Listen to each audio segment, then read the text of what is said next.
Numaligarh 24 number বাগানত আমাৰ বিহৰা কুঁহিয়াৰবাৰী গাঁওৰক্ষী বাহিনীৰ এলেকা বোকাহাট থানা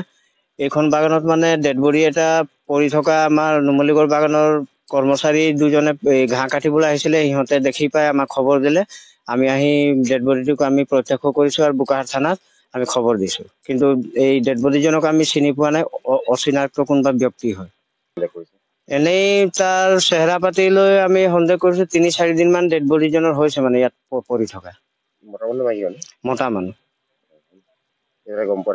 না কৰ হয় আমি চিনি পোৱা নাই